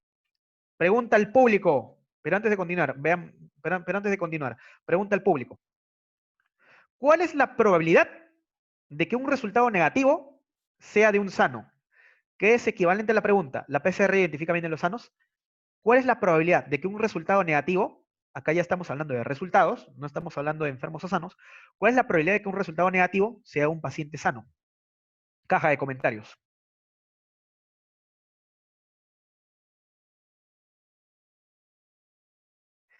Estoy muy orgulloso de ustedes, chicos. Acá Nicolás, Eduardo, Gabriel, muy bien. 96%, que lo podemos redondear a 97%. ¿Eso qué quiere decir, chicos? ¿Qué quiere decir? ¿Cómo lo interpreto? Vamos a interpretarlo de la siguiente forma. Yo estoy en un distrito con baja prevalencia. Si estás en un distrito, amigo, amiga, si estás en un distrito de baja prevalencia y les haces una prueba a cualquier transeúnte que pasa por ahí, ¿tú esperas que la prueba salga positiva o salga negativa? Muy bien, negativa, por supuesto. ¿Sabes por qué? ¿Sabes por qué esperas que la prueba salga negativa?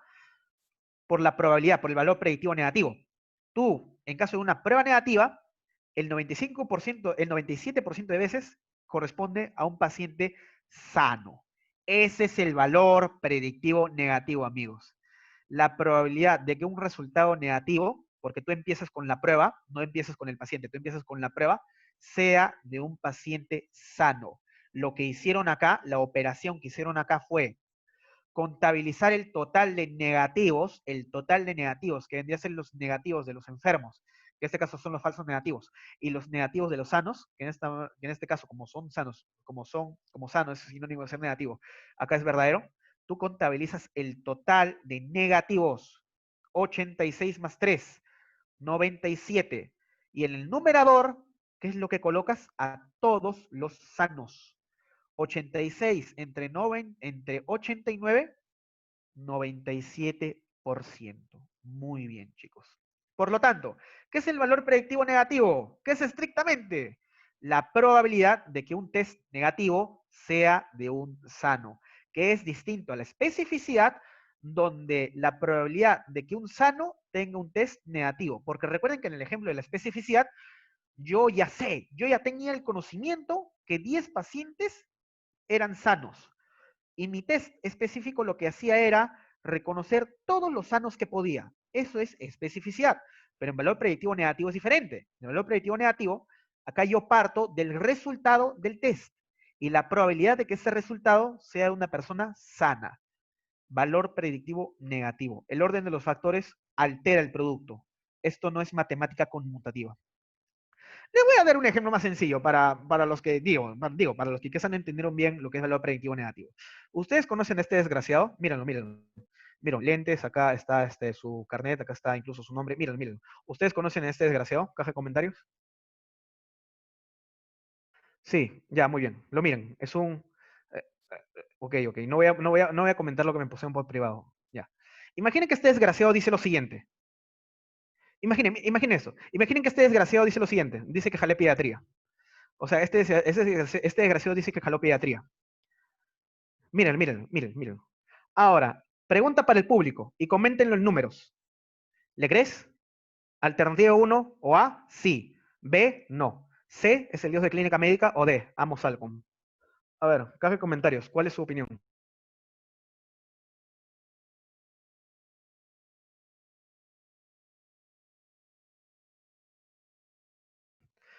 Bueno, esta foto efectivamente fue el último día de Salcom. Acá nuestra última expo fue en el laboratorio de Isto. Y acá incluso está el tigre ahí. Ya, eran esos días donde las clases eran presenciales. O sea, eran días tristes ya. La clave es la B. No le vas a creer, como muy bien había dicho su compañera Carmen, no le vas a creer. O sea, tú sabes muy bien que este desgraciado no le va mal en los cursos, entonces que diga que jaló pediatría. En ese caso, jalar sería que un resultado te salga negativo, imagínenlo, un test diagnóstico, un examen, aprobar es positivo y reprobar es que te salga negativo. En este caso, si a este desgraciado le salió negativo, ¿tú le crees? Valor predictivo negativo, ¿es alto o bajo?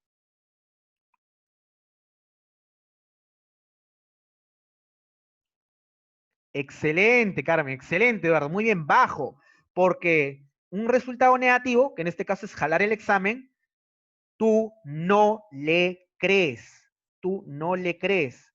Fácil vas a pensar, estará bromeando, estará bajo los efectos de alguna sustancia. Ya, muy bien, excelente, como dice Carmen, la prevalencia de que jale bus es baja, muy bien. Es una prevalencia que se cuenta en milésimas, ya. Ahora, vamos a avanzar con la clase, ya se acabó el chongo time, ahora vamos a terminar con la idea.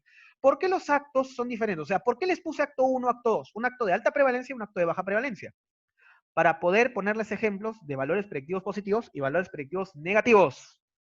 Esa fue mi intención. Lo utilicé en diferentes ejemplos. Ahora, estimados compañeros, vamos a revertirlo todo. ¿A qué me refiero? A de que al acto 1 vamos a hallarle el valor predictivo negativo y al acto 2 le vamos a hallar el valor predictivo positivo. Ahora invertir los ejemplos. La hora SAT, acá está el cloro, acá hay un ave, específicamente tengan mucho cuidado porque transmite enfermedades, así que vamos a avanzar. Vamos a avanzar con el acto 1. Recuerden que en el acto 1 hemos calculado el valor predictivo positivo. Recuerden que en el acto 1 hemos determinado que si a estos pacientes de UCI la PCR me sale positivo, entonces la probabilidad de que sea un enfermo es de 100%, ¿se acuerdan? Muy bien, ¿se acuerdan? Ahora, vamos a hacer lo contrario, vamos a hallar el valor predictivo negativo.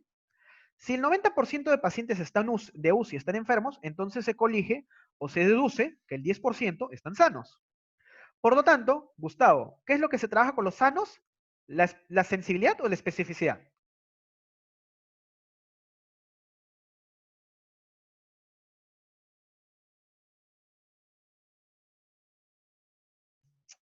Este micro. La especificidad, muy bien. Hagamos el cálculo, chicos. En este cálculo, estos 10 sanos, lo que me ha detectado el PCR de estos 10 sanos ha sido el 97% de sanos. O sea, 9,5 personas. Pero como no hay personas divididas a la mitad, vamos a asumir que son 10. ¿Hasta ahí todo claro? Muy bien, siguiente. Ahora, completemos el panorama. Si yo he calculado, este es el gráfico de la misma, este es el gráfico de la otra diapositiva, solamente que he resaltado diferentes. Si se dan cuenta, he resaltado diferentes números. Este es el mismo cálculo. 90 enfermos, en el caso de UCI, mi prueba de sensibilidad del 70% me detecta 63, y en UCI, a los sanos, el 95% de especificidad de mi prueba me detecta a 10. ¿Cuál es la diferencia? La diferencia, estimados, es que acá yo quiero calcular el valor predictivo negativo. Amigos, la pregunta es, ¿cuál es la probabilidad? Esta pregunta es del valor predictivo negativo. ¿Cuál es la probabilidad de que un resultado negativo sea de un sano? O se hace, ¿cuál es la probabilidad de que un paciente de UCI tenga, de que en pacientes de UCI un resultado negativo lo sea de un sano? 27%. Muy bien, excelente. 27%, amigos. ¿Por qué? Porque cuando hablamos de valor predictivo negativo, reitero, tú calculas el total de negativos, yo los he resaltado acá en amarillo, el total de negativos, 10 más 27, este es el denominador, y el numerador tú colocas a los verdaderos negativos, en el caso 10. 10 entre 37, ¿cuánto te sale? 27. ¿Qué? O sea, ¿qué significa esto, Gustavo? ¿Saben lo que significa, estimados? Significa que en un entorno de alta prevalencia, como en una unidad de cuidados intensivos, si a estos pacientes en UCI, intubados, que están postrados en prono para colmo, les haces un PCR y el PCR te sale que el paciente es sano, o sea, digo, que el PCR te sale que el paciente es negativo, 27% de esas veces va a ser verdad. En entornos de alta prevalencia, escúchenme bien, en entornos de alta prevalencia, un resultado negativo tiene poca probabilidad de ser cierto. En otras palabras, un resultado negativo tiene un 27% de probabilidad de que sea de un sano. Y es lógica, porque yo en estos pacientes, yo les pregunté al inicio, en estos pacientes, espero encontrar el PCR positivo o negativo. Muy bien, acá me escriben positivo, positivo, chicos. En cambio, Si es que le aplico el mismo PCR y el PCR en estos pacientes de UCI me sale negativo, no le voy a creer, estimados. ¿Entienden la idea? ¿Saben cuál es el mensaje que les quiero dar? Lo que importa en los valores predictivos es la prevalencia. Y vamos a rematar esa idea con el siguiente ejemplo. Lógico. Acá, esta diapositiva olvidé de pasarlo. Lógico, pues. O sea, este es un paciente de UCI. Aquí en tiempos de pandemia tú no esperas encontrar esto. O sea, esto es absurdo. Así que vamos a avanzar al siguiente ejemplo. Vamos ahora a invertirlo. Vamos ahora a calcular el valor predictivo positivo, pero en pacientes de distrito, en este caso en pacientes en este caso de vecinos, o sea, de pacientes con poca probabilidad de ser síntomas. Ahora vamos a ver el siguiente casito. Ya vamos a acabar, chicos. No se aburran, ya vamos a acabar. Gustavo va a tener el COVID es por su distrito y calcula que el 10% de los pacientes están enfermos. Por lo tanto, acá vamos a invertir el ejemplo. Vamos a empezar por los enfermos. De estos 10 enfermos, pregunta para el público. ¿Cuánto me detecta la prueba? Yo sé que estos 10 pacientes están enfermos, pero el PCR de estos 10 enfermos, ¿cuánto me los detecta como tales?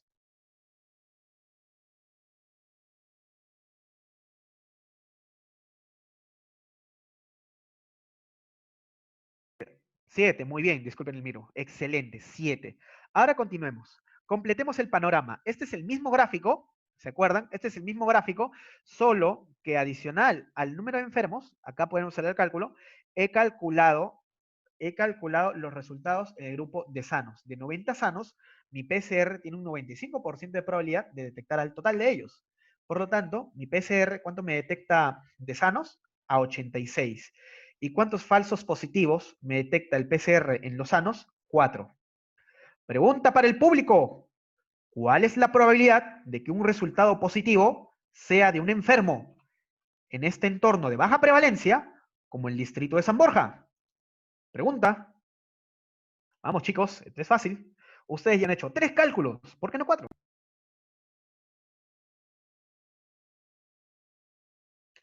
63% o 64%. Muy bien, chicos. ¿Qué es lo que se hizo acá? Como estoy hablando de valor predictivo positivo, lo que yo hice fue calcular el denominador, 7 más 4, en este caso el total de positivos, sobre los verdaderos positivos, 7 sobre 11, me sale 64. ¿Qué significa esto? Que si yo hago el PCR a un paciente en un entorno de baja prevalencia, como un distrito, como por ejemplo una residencial, la probabilidad de que ese resultado sea cierto es una probabilidad equivalente a tirar una moneda al aire o a sacar pétalos de una flor con la idea de ella me ama, ella no me ama, ella me ama, ella no me ama. Bueno, en ese caso ella no me ama, pero es la idea. O sea, es como si nunca hubieras hecho el PCR. Es un derroche. Por eso, estimados, por eso, estimados, tienen que tener mucho cuidado cuando aplican pruebas diagnósticas. Tienen que conocer su prevalencia. Eso es muy importante. Acá me escriben, acá me escribe un compañero, esto se puede extrapolar a los países en contexto de COVID en que utiliza técnicas de resetes masivos para población en contexto de fácil índice de pandemia donde el prevalece baja. Ya, estimados, ahí se dan cuenta, el quid del asunto, lo que les quiero enseñar con este ejemplo y con lo del COVID es, ¿por qué sería un derroche? ¿Por qué sería bastante ingenuo, sería bastante despilfarrador hacerle test masivos a toda la población?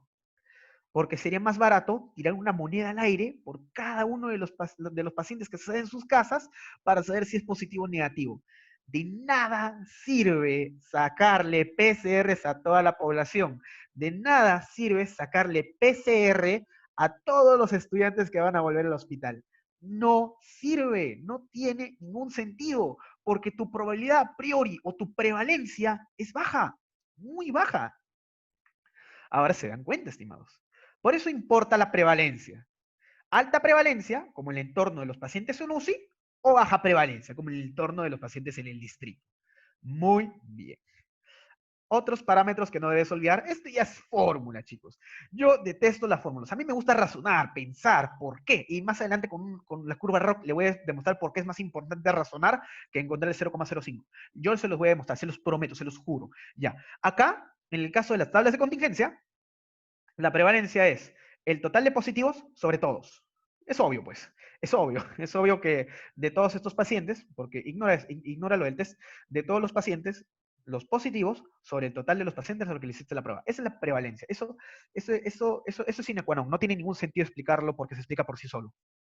Y el valor global de la prueba es todos tus verdades, o sea, todos tus verdaderos, que deben ser todos los verdaderos positivos y todos los verdaderos negativos, o sea, A más D sobre el total. Mientras mayor sea, mejor. Y memorícenselo, chicos, porque en el final, en el caso de la modalidad presencial, nos ha venido calcular prevalencia y valor global. Puntos regaladísimos, amigos, puntos regaladísimos. Ahora vamos a acabar con curvas ROC. ¿Qué son las curvas ROC? Yo no me memorizo muy bien los acrónimos porque mi mente 80% está ocupada por la patología, un 10% está ocupada por ella y otro 10% está ocupado por mis funciones biológicas básicas. Y bueno, no hay mucho espacio, como se darán cuenta, así que no es conveniente memorizarse las siglas. Pero es simple. Y lo importante de la curva ROC es saber lo que es un punto de corte. Amigo, Gustavo, ¿qué es un punto de corte? Un punto de corte es el punto o es el límite donde un paciente sano pasa a ser enfermo.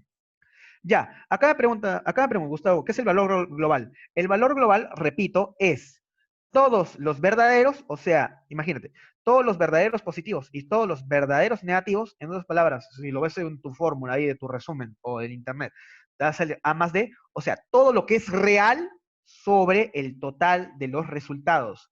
Y tú deduces que mientras mayor sea el valor global, mejor. Volvamos a curvas ROC. Hablamos de puntos de corte. ¿Qué es lo que define un punto de corte? ¿El punto de corte es un invento? ¿Es arbitrario? ¿El punto de corte es porque se me ocurrió?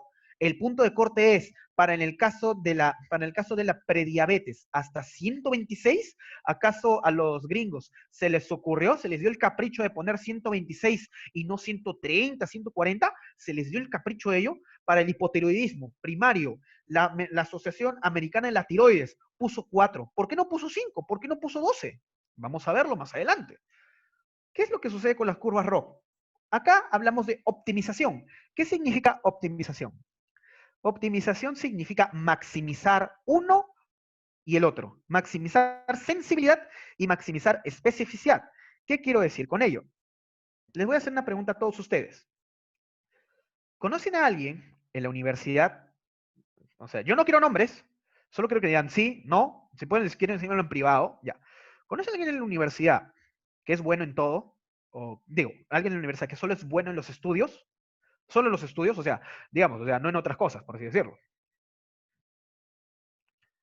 Muy bien, ya me están contestando que sí. Ya. Ahora la siguiente pregunta es, ¿conoces una persona que quizá no sea bueno en los estudios? O sea, digo, no sea la excelencia, o sea, digo, no sea la excelencia, sino, pero que tiene bastantes habilidades, ya sea habilidades sociales, artísticas, culturales, actividades, habilidades científicas. ¿Conocen una persona que tenga esas características, que no sea el mejor de todas, pero que siquiera es una persona multifacética? ¿La conocen? No quiero que digan nombres, a menos que quieran el palo, a menos que quieran el palo. Y yo se los haré llegar, por dron incluso. Muy bien, chicos. A este último se llama optimizar. No todo en la vida universitaria es estudios. Ustedes deben encontrar un equilibrio. Así como en la curva ROC también se encuentra un equilibrio. El punto de corte, amigos, les voy a pasar el ejemplo de la tiroides, para que ustedes vean en la pizarra. El tema de la tiroides es que el punto de, les voy a explicar qué es, ya. Para los que no sepan o no o se olvidan lo que es el hipotiroidismo, ya. El hipotiroidismo es una enfermedad, bueno, sobre todo el hipotiroidismo primario, es una enfermedad donde por algún motivo, deja de funcionar el sistema regulador entre la TSH, que es la hormona que proviene de la pituitaria, y la T4 y la T3, que es la hormona que viene en la tiroides. Este sistema se altera. ¿Por qué? Porque por algún motivo el estímulo de la hormona tiroidea baja, es anómalo. ¿Eso qué quiere decir, Gustavo? Eso quiere decir de que la tiroides falla. Cuando hablo de hipotiroidismo primario, en su clase de endocrinología, es de la tiroides. El problema es de la tiroides. Acuérdense para Clínica Médica 2. Y en el hipotiroidismo primario lo que sucede es lo siguiente. La adenohipófisis lo que hace es, con su TSH, patea de forma continua la tiroides para que secrete la hormona tiroidea. Es lo normal.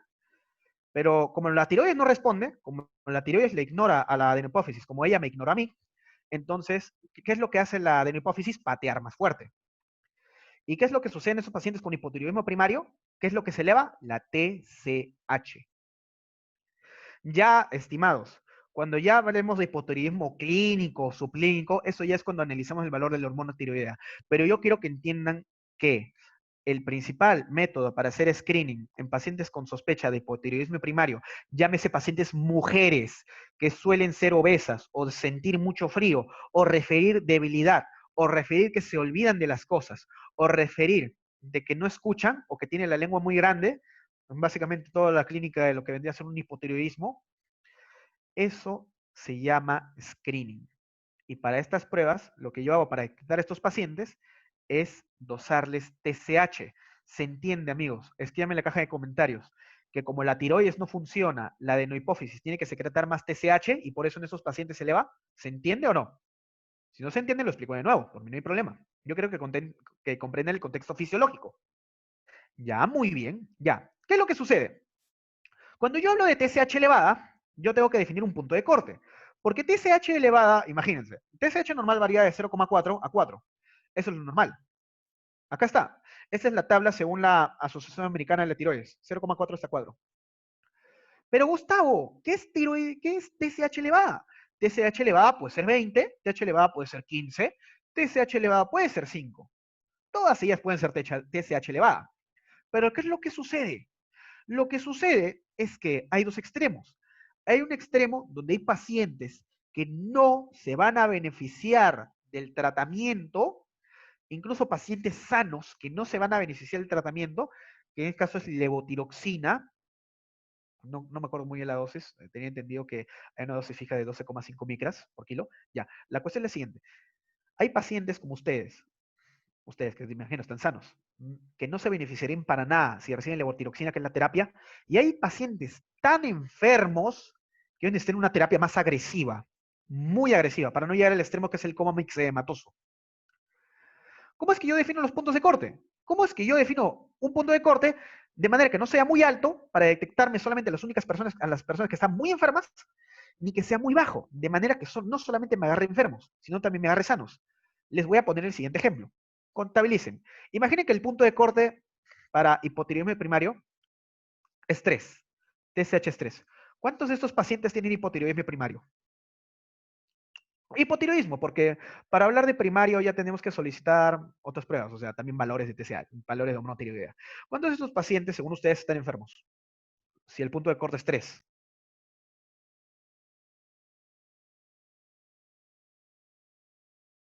O sea, de 3 a más. Excelente, Mauricio. Todos, todos. Muy bien.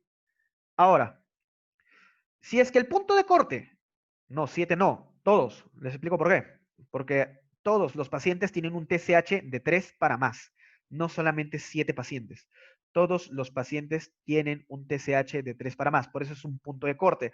Por eso les expliqué la base fisiológica de lo que ocurre en el hipotiroidismo primario. En el hipotiroidismo primario, el déficit es la elevación del TSH. Y el punto de corte es desde 4, que es el punto de corte según la Asociación Americana del Tiroides, a más. Pero yo les puse un ejemplo. Imagínense que el punto de corte fuera 3. Si el punto de corte es 3, entonces, ¿cuántos de estos pacientes tiene hipotiroidismo? De 3 para más, de 3 para más. O sea, de 3, cuenta también a los pacientes que dicen 3. Cuéntalos también.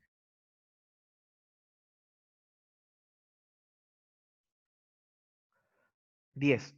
Todos los pacientes.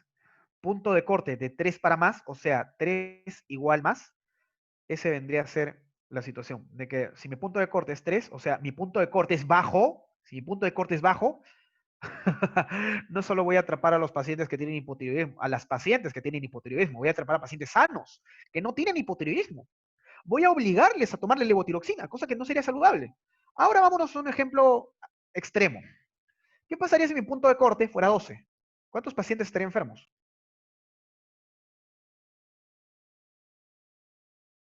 2, muy bien, excelente, estimados.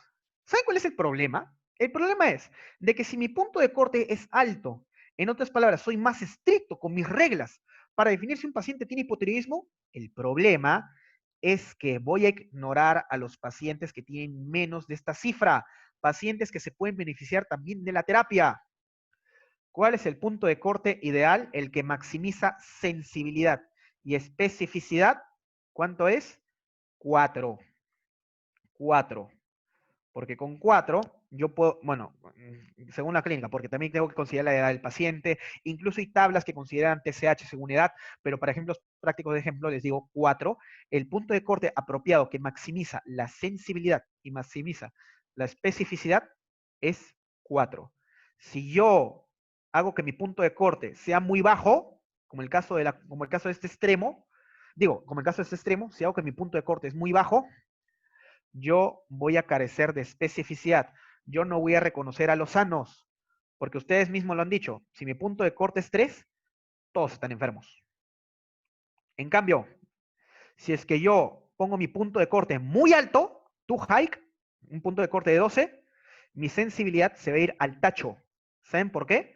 Porque la sensibilidad reconoce a los enfermos y solo todos estos pacientes, solo voy a reconocer como enfermos a 2. A 2. Pobre sensibilidad. Van a haber pacientes como estos que les estoy señalando de 4 para arriba, pacientes que no se van a beneficiar de la terapia con levotiroxina o T4. La leotrionina, la T3 no se usa o no se suele usar. Usamos un análogo de T4. ¿Ya? ¿Se entendió lo que es curva ROC? La curva ROC busca maximizar la sensibilidad y la especificidad y se dibuja de la siguiente manera.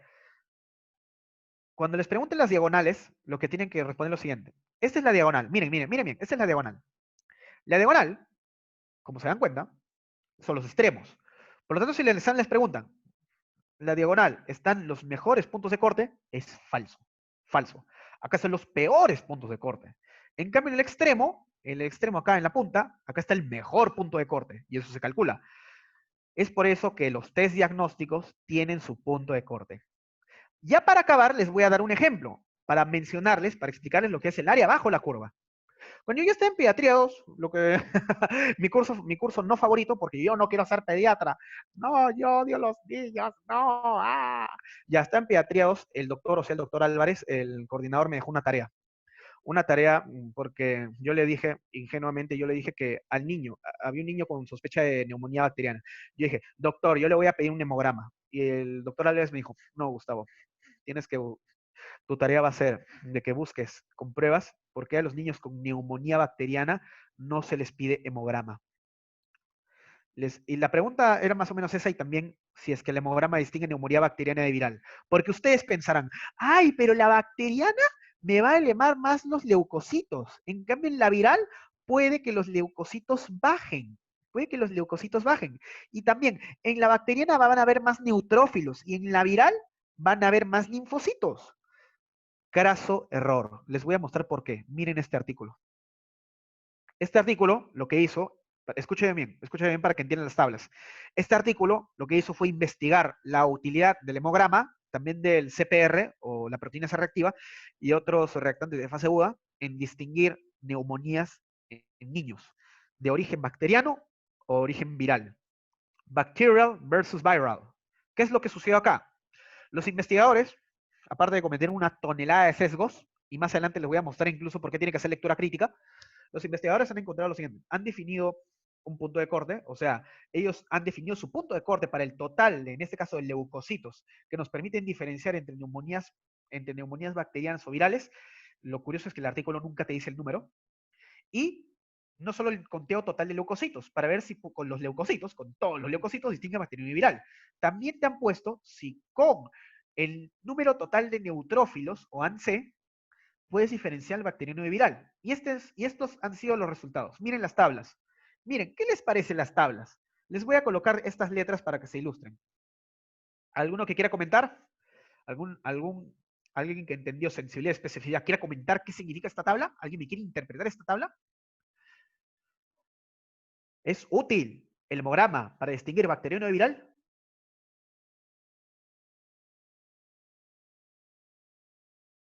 ¿Por qué? Why?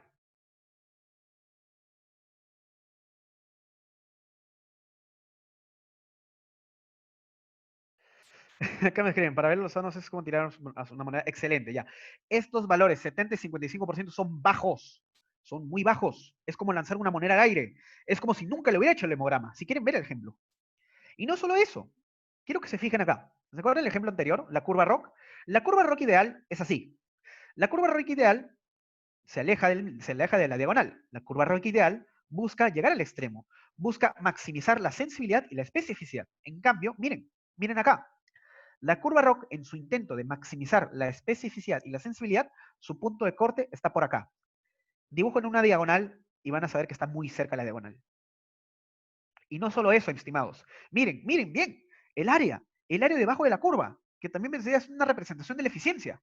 65%. En cambio, chicos, esta curva, debajo de la curva, o sea, ustedes no hagan integrales ni nada de eso, o derivadas, no. Yo creo que tienes al ojo. ¿Cuánto del área debajo de la curva hay en este gráfico? En este gráfico que les muestro.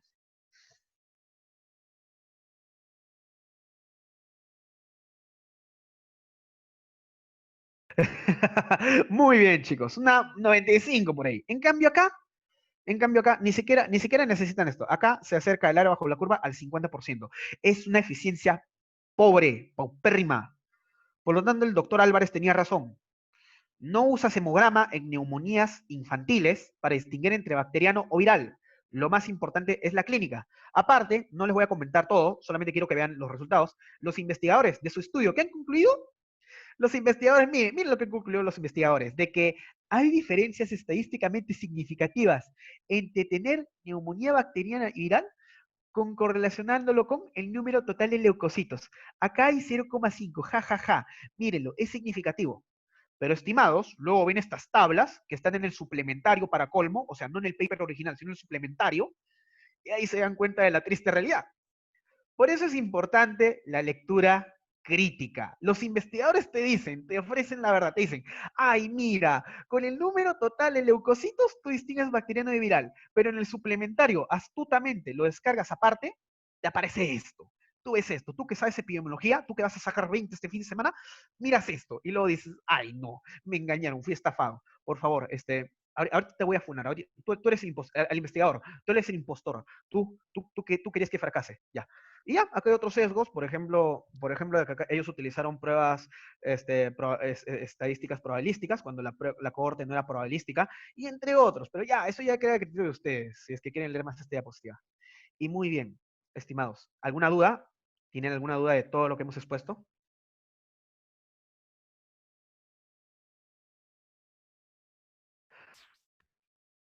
¿Por qué se considera uno menos especificidad? Es muy simple, porque en caso de ser especificidad, porque tú estás contando desde la derecha hasta la izquierda, pero si tú lo restas, digo, porque en la especificidad tú estás contando de izquierda para la derecha, pero tú no quieres eso, tú quieres contar de la derecha para izquierda, por eso le restas uno. ¿Cómo defines eficiencia? Lo defino con esta área. Con esta área, en este caso, el área bajo la curva. Es una forma más apropiada de repetir eficiencia. Punto. Puedes repetir los valores predictivos ya. Un resumen de valores predictivos es de que el valor predictivo es de lo que sale de la prueba, el resultado de la prueba, cuál es la probabilidad de que esa prueba sea un enfermo, en el caso del valor predictivo positivo, o que sea un sano, en el caso del valor predictivo negativo. ¿Alguna otra duda?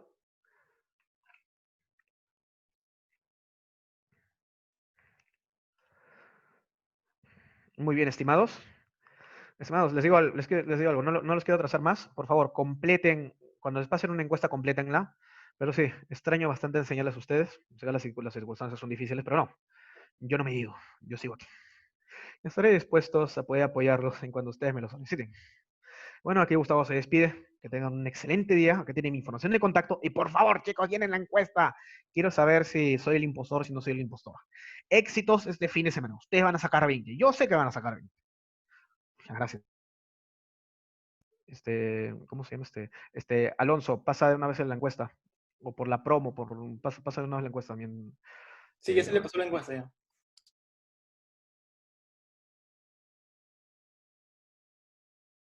Las diapositivas se las voy a pasar. Ahorita se las voy a pasar a su delegado. Fernando, ¿estás por ahí? No está. Bueno, no está. Bueno, les voy a escribir por privado, no importa. Nos vemos, chicos. Chat fuera.